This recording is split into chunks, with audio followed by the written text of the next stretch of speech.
Après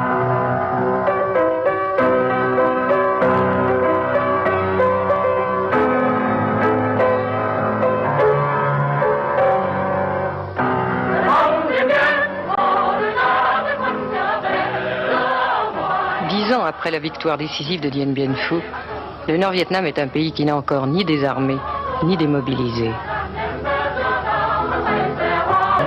L'homme, reconnu dans le monde entier comme le Napoléon de la guérilla, qui après avoir vaincu les Français passe pour diriger en coulisses la lutte contre les Américains, le général Giap nous parle de l'armée populaire. Vous avez posé une question sur le potentiel, n'est-ce pas, de la résistance. Je serai bref sur la question. Je vous dirai des généralités précises, ou comme vous voulez, n'est-ce pas, des précisions générales. Eh bien, la République démocratique du Vietnam a même absolument, n'est-ce pas, d'assurer sa défense, assurer la défense et d'écraser, n'est-ce pas, n'importe quel agresseur impérialiste. La principale force de notre armée réside dans le moral, dans l'esprit combatif du soldat et dans le soutien illimité de la population. Et puis, dans la technique. Deux facteurs. Le facteur primordial, le facteur moral. Alors nous sommes fiers du moral élevé de notre armée. Maintenant aussi. Mais certains pensent en Occident que vous, personnellement, continuez à inspirer la stratégie du Viet Cong. Est-ce que c'est vrai? Viet Cong, c'est... Viet Cong, vous parlez Viet Cong, c'est-à-dire... La résistance du Sud. La résistance du Sud.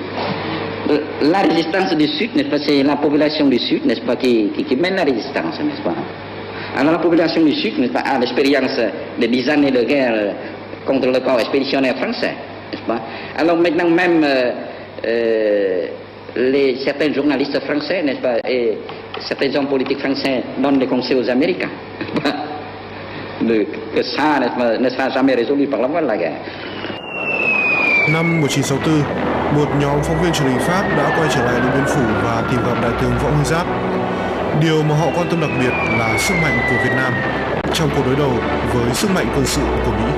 Vài năm sau, khi mà cuộc chiến tranh Việt Nam ở vào giai đoạn ác liệt, đại tướng Võ Nguyên Giáp lại trả lời phỏng vấn một kênh truyền hình Pháp.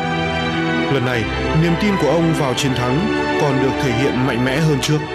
L'année 1966 a été marquée essentiellement par la défaite, une défaite sévère du corps expéditionnaire américain au Sud-Vietnam.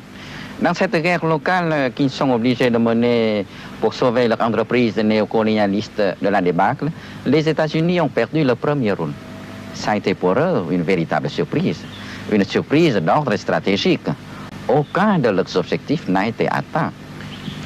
Les Américains se proposaient de briser les Chines aux forces populaires, c'est-à-dire d'exterminer le gros des forces régulières du Front National de Libération, de reconquérir d'importants territoires qui échappaient à leur contrôle, de consolider, revigorer le régime fantoche de Saigon et son armée.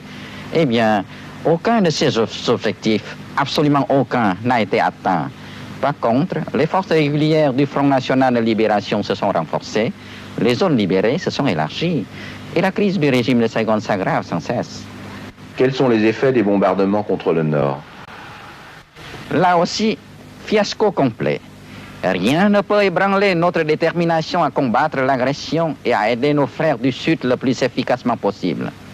Plus l'aviation américaine multiplie ses raids, plus les pertes sont graves. À ce jour, le 13 janvier, plus de 1600 avions Yankee ont été abattus, tandis que ni nos voies de communication ne sont coupées, ni notre capacité de défense n'a été amoindrie, bien au contraire. Que pouvez-vous dire des opérations américaines dans le delta du Mékong?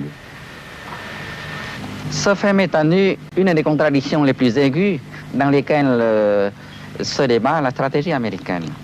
Faut-il disperser ses troupes allant à la recherche d'un ennemi qui est partout, tout en n'étant nulle part, pour voir ses hommes décimés partout, sans trouver à frapper nulle part? Faut-il regrouper ses forces, abandonner de vastes territoires à l'adversaire? Quand la guerre du peuple se développe comme au Sud-Vietnam actuellement, la stratégie de l'agresseur ne peut qu'osciller d'un pôle à l'autre, sans trouver une direction juste. Nhà báo Mỹ Stanley Cannell là một trong số ít những nhà báo phương Tây phỏng vấn đại tướng sau chiến tranh. Ông kể lại, ở tuổi 80, tướng Giáp vẫn giữ được sức mạnh trí tuệ và ý chí quyết liệt đã giúp ông giành chiến thắng và biến ông thành huyền thoại. Sau này, Stanley Cannell có một câu nói đáng nhớ: chúng ta học được gì ở Việt Nam ư? Chúng ta học được rằng chúng ta không nên ở đó ngay từ đầu.